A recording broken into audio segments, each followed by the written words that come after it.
እነዚህን 7 የጸሎት ሰዓታት ያውቋቸዋል? ቅድስት ቤተክርስቲያናችን 7 የጸሎት ሰዓታትን ወስና አስቀምጣለች። በዓለም ላይ የሚኖሩ ሰዎች ከተግባረ ነፍስ በተጨማሪ የሚያከናውኗቸው ተግባረ ሥጋ ስላላቸው ቅድስት ቤተክርስቲያናችን 7 የጸሎት ሰዓታትን ወስና አደላድላ አስቀምጣለች። ለዚህም መሰረቷ ልበ አምላክ ቅዱስ ዳዊት ለእኔ ብለህ በሰራህልኝ ቀን 7 ጊዜ አመሰግንሃለሁ ብሎ በተናገረው ላይ አንደኛ ጸሎተ ነገ ወይም የጠዋት ጸሎት ከእንቅልፋችን በነቃን ጊዜ ሰዓተ ሌሊቱን ጠብቆ በሰላም ስላሳደረን ለፈጣሪ ምስጋና ለማቅረብ እንዲሁም ቀኑን እንዲባርክልን ከክፉ ነገር ሁሉ እንዲጠብቀን ለመለመን በዚህ ሰዓት እንጸልያለን።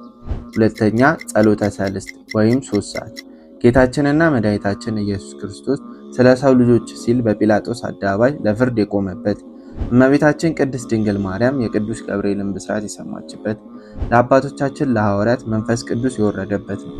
ሶስተኛ ቀትር ወይም 6 ሰዓት ጌታችንና መድኃኒታችን ኢየሱስ ክርስቶስ በቀራንዮ አደባባይ የዋለበት ነው።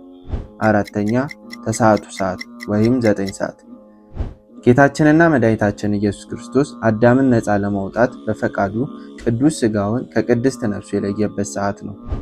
አምስተኛ ጸሎተ ሰርክ ወይም 11 ሰዓት ጌታችንና መድኃኒታችን ኢየሱስ ክርስቶስ በአካለ ሥጋ ወደ መቃብር የወረደበት ሰዓት ነው። ስድስተኛ ጸሎተ ንዋም ወይም የመኝታ ጊዜ ጸሎት። ይህ ጊዜ ዕለቱን በሰላም አሳልፎ በሰላም ለዋለን ፈጣሪ በሰላም አሳድረን ብለን ራሳችንን በእምነት የምናስረክብበት ነው። በዚህ ጊዜ ጌታችን መድኃኒታችን ኢየሱስ ክርስቶስ ደቀ መዛሙርቱን በጌቴሰማኔ ጸሎት ያስተማረበት ነው። ሰባተኛ መንፈቀ ሌሊት ወይም እኩለ ሌሊት። ይህ ሰዓት ጌታችንና መድኃኒታችን ኢየሱስ ክርስቶስ የተወለደበት ሰዓት ነው። እንዲሁም ጌታችን ሞትን ድል አድርጎ የተነሳው በሌሊት ነው። ዳግመኛም ለፍርድ የሚመጣበት ሰዓት ነው።